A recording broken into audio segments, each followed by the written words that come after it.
আয় আয় আয় আয় আয় আয় আয় আয়।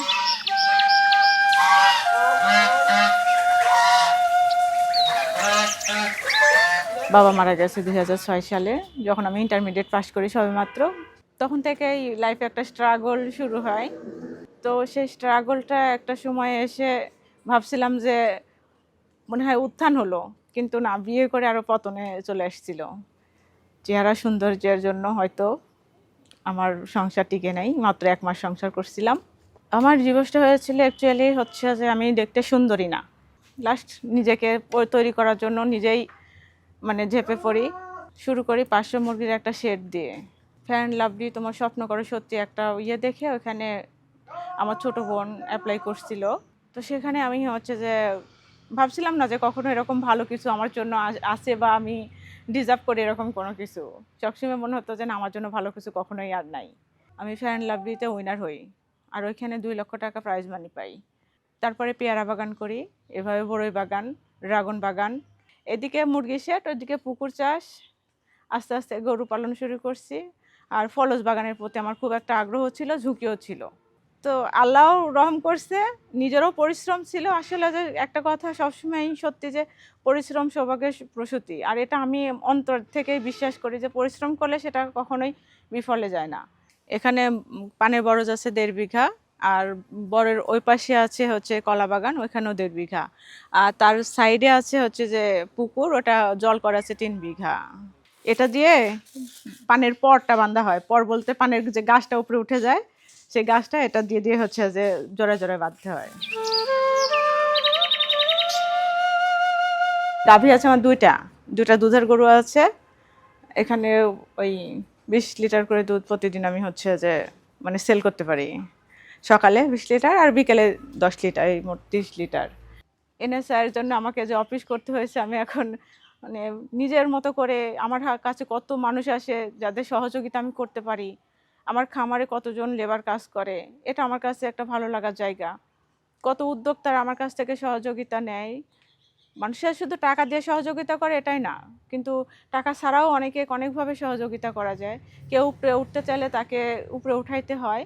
তো সব মিলায় আমি যে একজন মানে অচল মানুষ, সফলতার মুখ দেখেছি, সফল হয়েছি। বাংলাদেশের সফল নারী উদ্যোক্তাদের মধ্যে যে আমি একজন। আমি জাতীয় পুরস্কার পেয়েছি 2বার। মানে আমার কাছে, আমি জানি সবগুলোই সম্মানের, তার মধ্যে আমার কাছে ভালো লাগার জায়গা, আমার শ্রেষ্ঠ মনে হয় আমার শিক্ষকদের সম্মান আমার কাছে। মানে আমার মানে খুব ভালো লাগার জায়গাটা তৈরি হয়েছে যে আমার কলেজ থেকে আমাকে হচ্ছে যে পুরস্কৃত করেছে। এই যে এই পাওয়াগুলো আমাদের নাটোরে অনেক সুন্দরী মহিলা আছে, অনেক ধনী পরিবারের মহিলা আছে, কিন্তু তারা তো পায়নি। অথচ আমাকে দেখলে তো মনে হবে না যে আমি আসলে এরকম একটা জায়গাতে যেতে পারছি, আমার একটা এরকম পজিশন আছে। আমার আমার নিজের আত্মবিশ্বাস যে আমি যেখানে যাব, যা কিছু করব, আমি পারবো, আমাকে পারতে হবে। অসহায় যারা স্বামী পরিত্যক্তা, যারা বিধবা, বা যারা সমাজে মনে করে যে আমরা অচল, আমি তাদেরকে বলি যে মানুষ পারে না এমন কোনো কাজ নাই, মানুষ চাইলে সব কিছু করতে পারে। পারিবারিক বাধার থেকে শুরু করে প্রত্যেকটা ক্ষেত্রে একটা মেয়ে মানুষ যখন গেটের বাইরে পা দেয়, তখনই মনে হয় যে এই বুঝি কোথাও গেল, এই বুঝি খারাপ একটা কাজের সাথে সম্পৃক্ত হলো।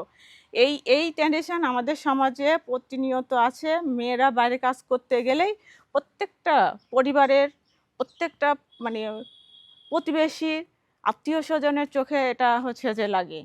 যখন সে সফল হয়েছে তখন মনে করে যে না, আমি তাকে সহযোগিতা করছিলাম, কিন্তু আসলে যে বা যারা যে আমার বাধার সম্মুখীন হয়েছে, লাস্ট দেখি যে তারাই আবার আমার কাছে সহযোগিতার হাত বাড়াইতে হয়েছে।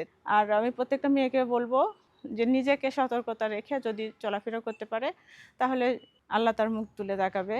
আর ভাইদের বলছি, বাবাদের বলছি, ছেলেদের বলছি, এটা আমি আমার মানে গোটা নারী সমাজের পক্ষ থেকে বলছি যে মেয়েদেরকে একটু সম্মান করতে শিখুন, মুখে মুখে না, অন্তর থেকে। তাহলেই সমাজ কাঁধে কাঁধ মিলিয়ে চলতে পারবে। কৃষি অফিসে একজন মানে প্রশিক্ষক ছিল, উনি আমাকে বলছিল যে রুবিনা, একদিন অফিসে আসেন তো। আমি বললাম যে কেন স্যার? ও বলতেছে আমি প্রধানমন্ত্রীর কার্যালয়ে গেছিলাম কোনো একটা কাজে, গিয়ে দেখে ওখানে আপনার ছবি আর প্রধানমন্ত্রীর ছবি পাশাপাশি টাঙানো, দেখে আমার বুকটা ভরে গেল।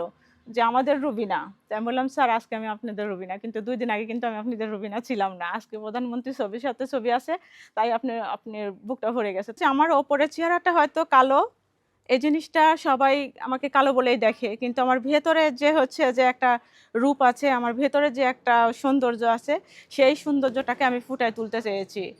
আর আমি সেটা মানে চেয়েছি বলতে আমি পারছি। আর এই পারাটাকেই যাদের চোখে এই আমার অন্তরের ইয়েটা লাগছে, তারা বুঝতে পারছে যে না, আমি ভেতর থেকে ডায়মন্ড। তাই আমাকে সবাই ব্ল্যাক ডায়মন্ড বলে ডাকে। এবং আমি খামার বাড়িতে যে যাই, খামার বাড়িতে তো আমার আলাদা একটা পরিচিতি। সেখানে সবাই জানে যে নাটোর থেকে ব্ল্যাক ডায়মন্ড এসছে। মানে এই ব্ল্যাক ডায়মন্ড দিয়েই আমার হচ্ছে যে বিশ্বের পরিচয়, পরিচিতি। তোর মনটা খারাপ কেন রে? কি হয়েছে তোর?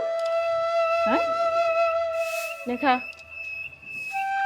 কি রে শিপু? কি হলো তোর আবার? হ্যাঁ, মারামারি কর, বদমাস। কালুসা, তোমার কি হয়েছে?